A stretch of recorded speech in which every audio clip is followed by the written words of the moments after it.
Bapak,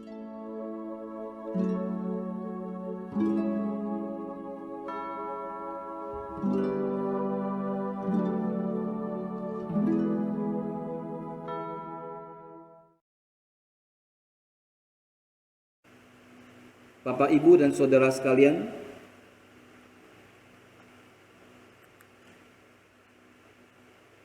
penderitaan di dalam dunia ini merupakan satu persoalan yang sangat sulit untuk dijelaskan.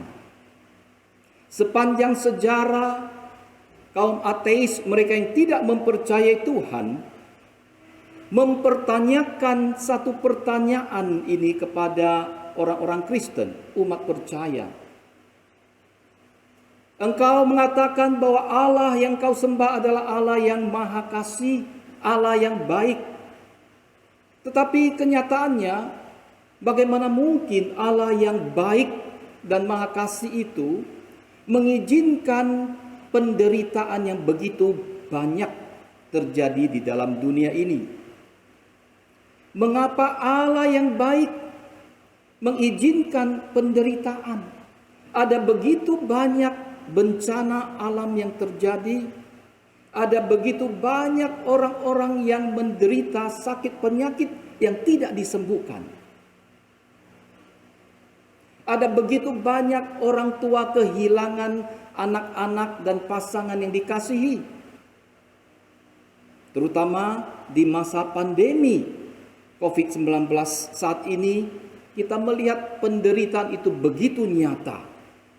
Begitu banyak orang yang hidup di dalam penderitaan ini. Dan mengapa orang-orang yang baik justru mengalami hal-hal yang buruk di dalam kehidupannya? Saya mengenal seorang pendeta yang sangat setia melayani di sebuah gereja kecil di satu kota kecil di Kalimantan Barat. Beliau mempunyai 3 orang anak. Tetapi di dalam perjalanan beliau melayani Tuhan, anak yang pertama meninggal dunia karena kecelakaan ditabrak oleh mobil. Beberapa tahun kemudian, kesedihan belum sirna. Anak bungsu kembali mengalami kecelakaan lalu lintas, ditabrak motor dan meninggal. Seorang hamba Tuhan yang melayani dengan setia di gereja kehilangan 2 anak di dalam hidupnya. Di dalam kecelakaan yang merenggut nyawa kedua anak tersebut. Dan beliau tetap tidak meninggalkan iman percaya. Tetap yakin bahwa Allah yang dia sembah mempunyai kuasa melebihi penderitaan yang dia alami. Dan dia hidup ditemani oleh satu-satunya seorang putra. Dan setelah bertahun-tahun, putra ini juga akhirnya sekolah teologi dan menjadi hamba Tuhan. Mereka bisa menyaksikan bahwa kuasa Allah sungguh melampaui penderitaan yang dia alami. Di dalam kehidupan kita juga melihat sebagai umat percaya di dalam Alkitab, kita melihat bagaimana tokoh-tokoh Alkitab yang kita kenal mengalami berbagai penderitaan dan kesulitan hidup. Ayub yang akan kita pelajari pada siang hari ini, melihat bagaimana seorang Ayub mengalami penderitaan yang begitu hebat. Kita juga melihat bagaimana Yusuf di dalam kehidupannya mengalami berbagai penderitaan dan kesulitan di dalam hidupnya. Dan juga Rasul Paulus mengalami berbagai derita akibat iman percaya kepada Kristus yang dia sembah, akibat pemberitaan Injil yang dia lakukan di berbagai tempat. Bapak, Ibu, dan saudaraku, Tidak ada satu ayat di dalam Alkitab yang dapat menjelaskan dengan tuntas semua aspek daripada penderitaan yang dialami oleh manusia. Seringkali kita sebagai umat percaya marah kepada Tuhan, dan kita tidak memahami teristimewa pada saat kita mengalami sendiri kesulitan dan penderitaan itu. Kita mempertanyakan keberadaan Tuhan, kita mempertanyakan kebaikan Tuhan di dalam hidup ini. Saya mengenal seorang jemaat lansia, Pak Anton, yang menderita penyakit kanker tulang pipi selama bertahun-tahun. Begitu menderita kehidupan beliau. Suami istri adalah pasangan yang sangat setia beribadah kepada Tuhan. Kami seringkali berjumpa, bercakap-cakap di gereja, dan beberapa kali mengunjungi beliau di rumahnya. Menyaksikan bagaimana sel kanker, bagaimana kanker tulang pipi itu benar-benar merusak pipinya. Bagaimana dia boleh menderita sangat kesakitan. Beberapa kali kami kunjungi, dia mengerang kesakitan dan dibantu oleh istrinya memberikan suntikan morfin dosis tinggi untuk mengurangi rasa sakit yang dia alami. Tetapi kami menyaksikan kehidupan daripada jemaat ini yang tidak bersungut-sungut, yang terus boleh memancarkan rasa syukur kepada Tuhan yang memberikan dia kekuatan di dalam menahan kesakitan akibat penyakit kanker itu. Selama bertahun-tahun beliau menderita, dan setiap tahun beliau pasti memberikan kesaksian pada saat kebaktian Jumat Agung, di mana jemaat diberikan kesempatan memberikan kesaksian. Dan dia menyaksikan tahun demi tahun bagaimana Tuhan memelihara akan hidupnya.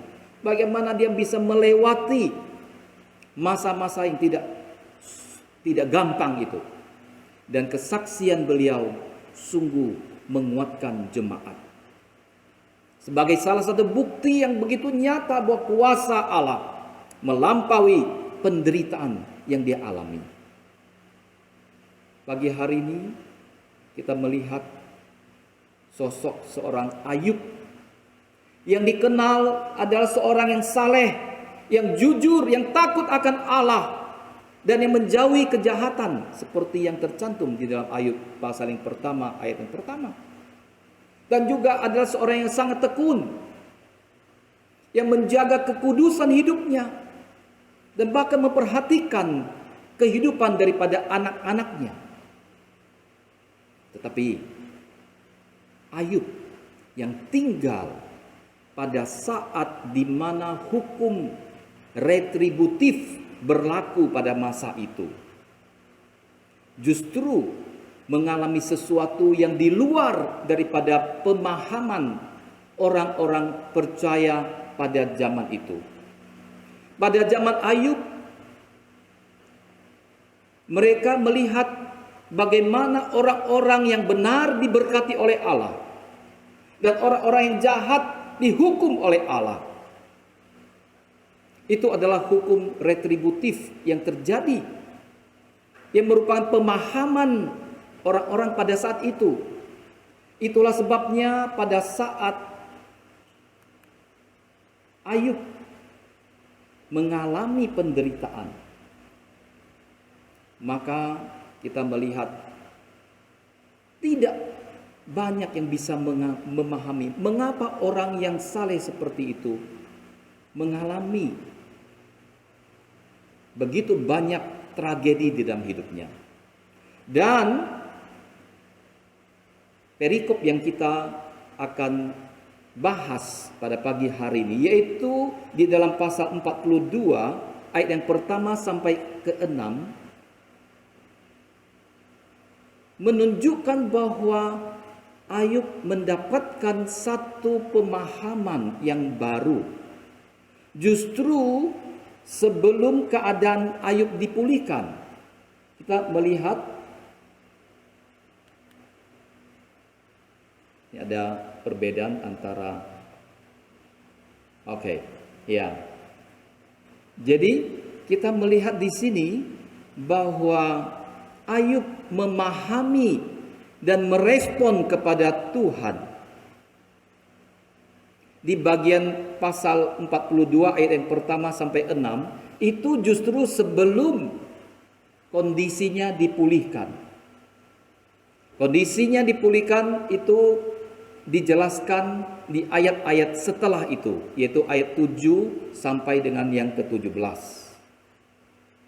Jadi Bapak, Ibu, dan saudaraku yang dikasihi Tuhan, kita melihat bagaimana Ayub boleh mempunyai pemahaman bahwa selama ini dia menuduh, dia memberikan jawab kepada Tuhan.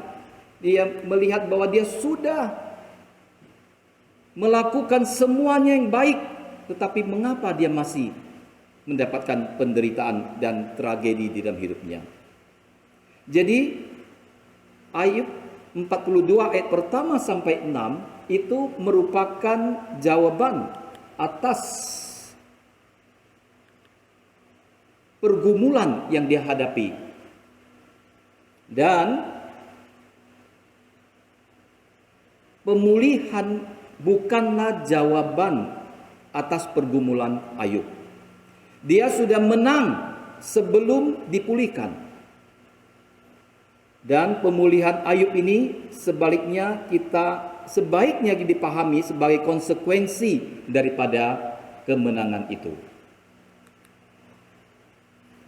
Sekarang pertanyaannya adalah bagaimana kita bisa mengalami kuasa yang melampaui penderitaan. Pagi hari ini kita akan melihat bagaimana kita dapat mengalami kuasa Allah yang melampaui penderitaan. Yang pertama adalah apabila kita mengakui bahwa Allah berdaulat atas hidup kita. Di dalam ayat yang kedua dikatakan, aku tahu bahwa engkau sanggup melakukan segala sesuatu dan tidak ada rencanamu yang gagal. Itu adalah pengakuan dari Ayub sebelum dia dipulihkan.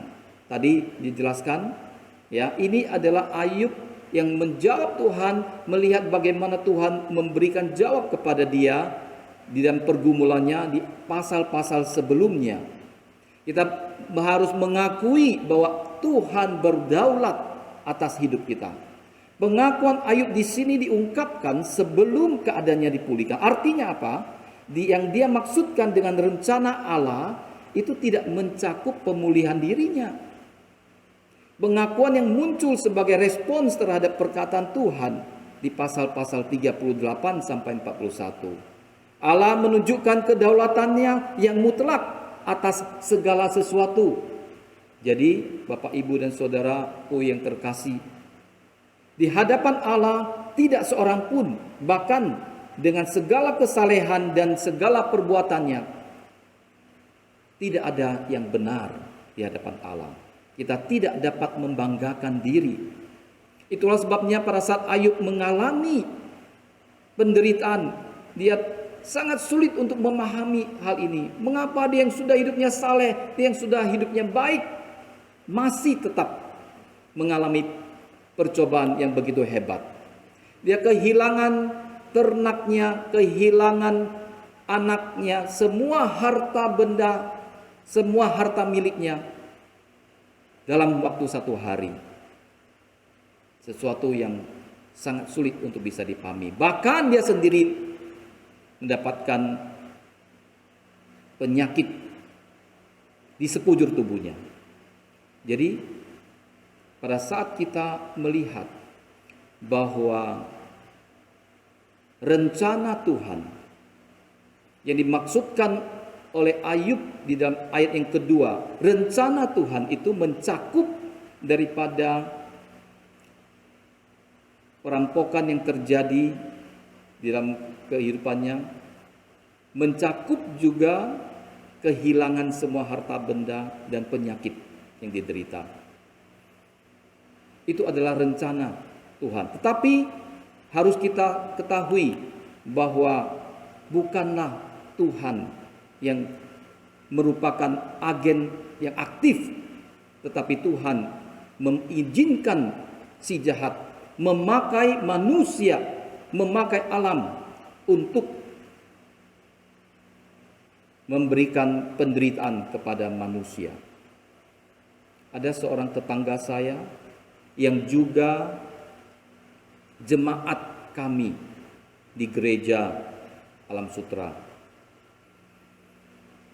Dia sekeluarga berasal dari Aceh dan dia adalah korban yang mengalami peristiwa tsunami Aceh di bulan Desember tahun 2004 yang lalu.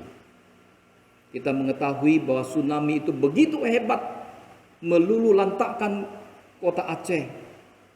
Dan dia berhasil selamat pada saat dia memanjat pohon dan bertahan di atas pohon selama 2 hari 2 malam. Dia terpisah dari keluarganya, istri dan 2 anaknya. Dan setelah surut, dia mencari istri dan anak-anaknya selama berhari-hari. Dia kehilangan rumahnya, kehilangan ruko, kehilangan mobil, kehilangan semua harta bendanya. Dan dia berusaha untuk mencari. Dia tidak tahu apakah istri dan anak-anaknya selamat di dalam tsunami itu. Bisa kita bayangkan bagaimana trauma yang dialami oleh tetangga saya ini. Satu persatu dilihat mayat yang bergelimpangan. Dan ternyata setelah beberapa hari dia menemukan bahwa istri dan 2 anaknya juga selamat. Dia sungguh bersyukur kepada Tuhan yang masih memberikan kesempatan dia untuk boleh melanjutkan kehidupan ini. Mereka sekeluarga mengalami trauma yang begitu besar dan memutuskan untuk pindah ke Medan, tempat di mana keluarga istrinya tinggal. Tetapi karena diminta pulang ke Aceh oleh beberapa temannya untuk membangun kembali Aceh yang sudah rata dengan tanah itu, mereka memutuskan untuk kembali dan mulai lagi membangun Aceh. Setelah lewat belasan tahun, pada saat mereka melihat ke belakang, mereka sungguh boleh merasakan bagaimana Tuhan menyertai mereka. Bagaimana kuasa Allah sungguh melampaui penderitaan yang mereka alami. Dan Tuhan memulihkan keadaan mereka jauh lebih baik daripada sebelum tsunami itu. Bapak, Ibu, dan Saudara yang dikasihi Tuhan, itulah pada saat kita boleh mengaku bahwa Tuhan berdaulat atas hidup kita, maka kita bisa melihat karya Allah di dalam kehidupan. Hal kedua, yaitu apabila kita mengalami perjumpaan dengan Allah secara pribadi. Ini yang kita bisa dapatkan di dalam ayat yang kelima. Ayat mengatakan, hanya dari kata orang saja aku mendengar tentang engkau, tetapi sekarang mataku sendiri memandang engkau. Jadi selama ini Ayub hanya mendengarkan tentang Allah dari kata-kata orang lain.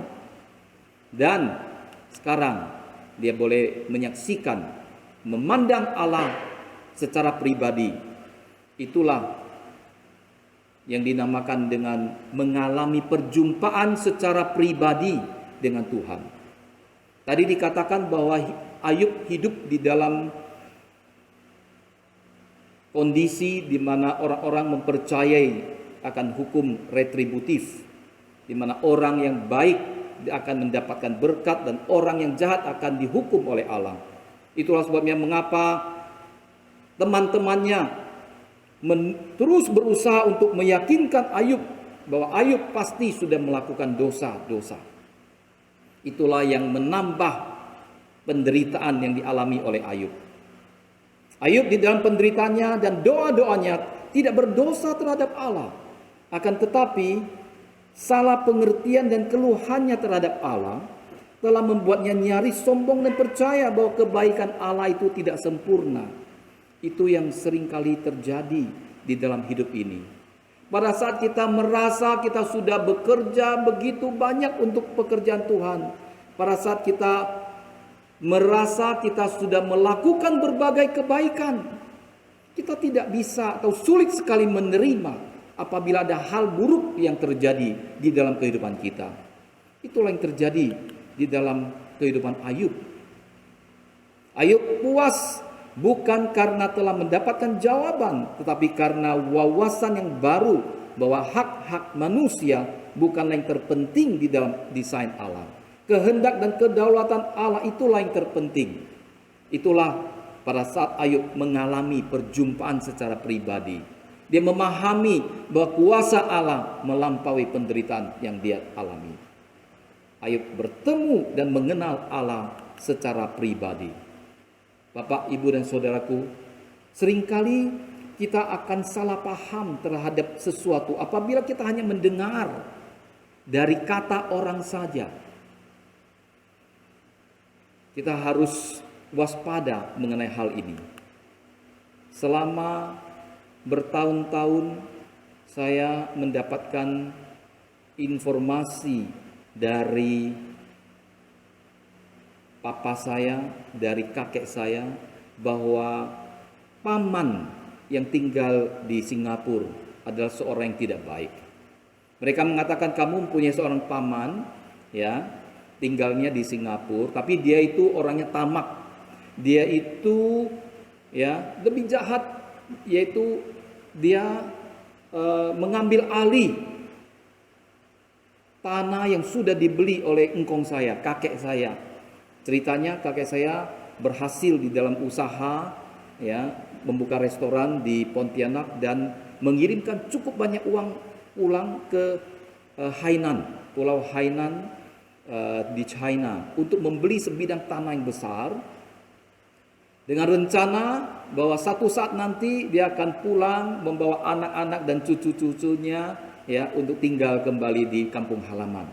Dan dia meminta supaya adiknya, yaitu papa dari paman saya yang di Singapura itu, untuk mengurus pembelian tanah tersebut. Dan semuanya dilakukan dengan baik. Pada saat kakek saya meninggal, kemudian adiknya sudah meninggal, paman saya pergi ke Hainan untuk membangun rumah dan mengatakan bahwa inilah kepunyaan daripada dia.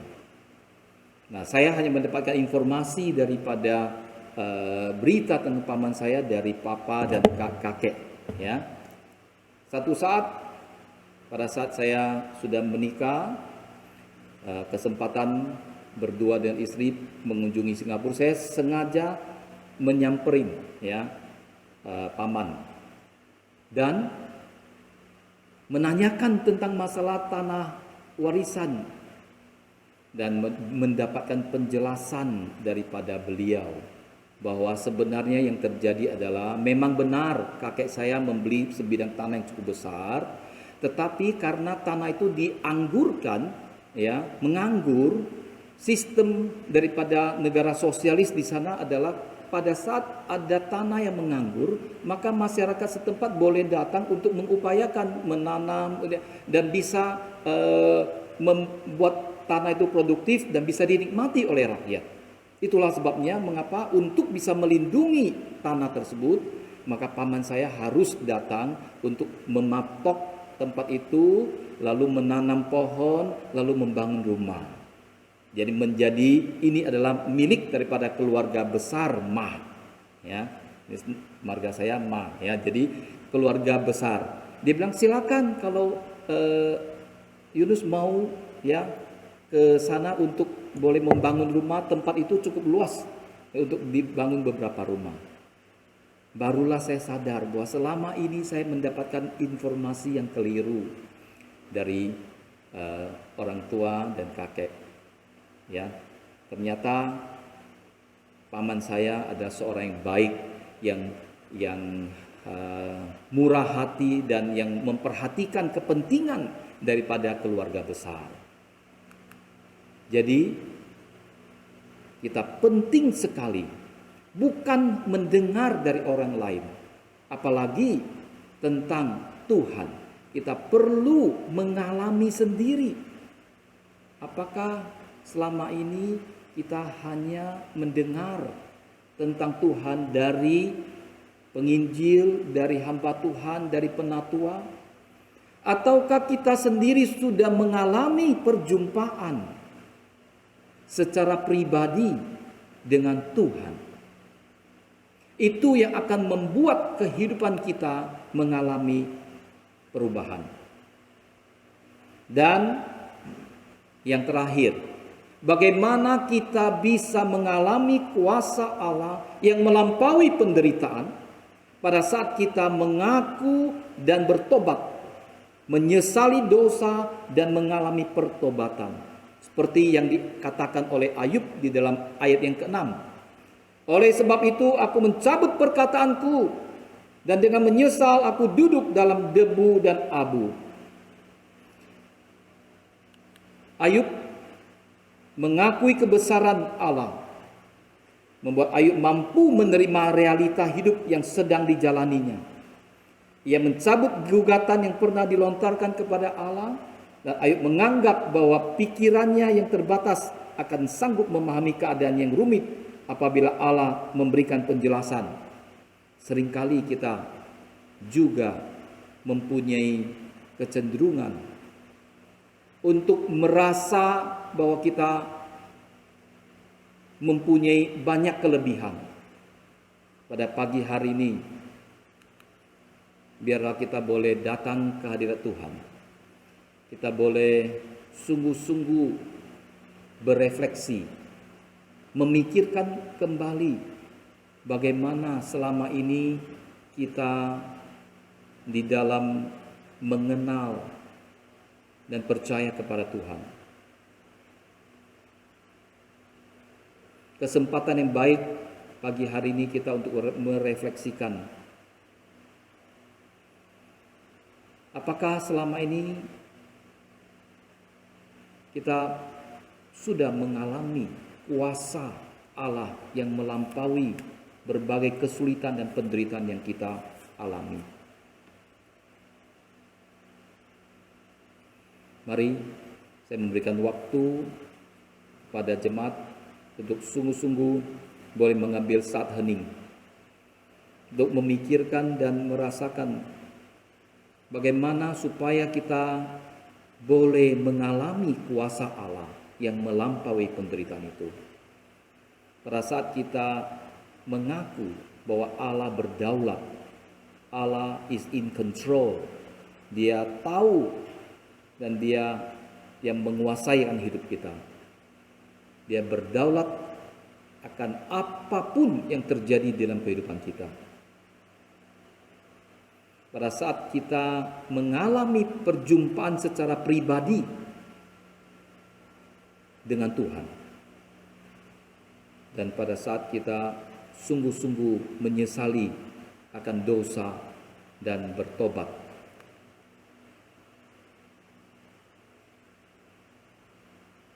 kiranya Tuhan memberkati akan firman.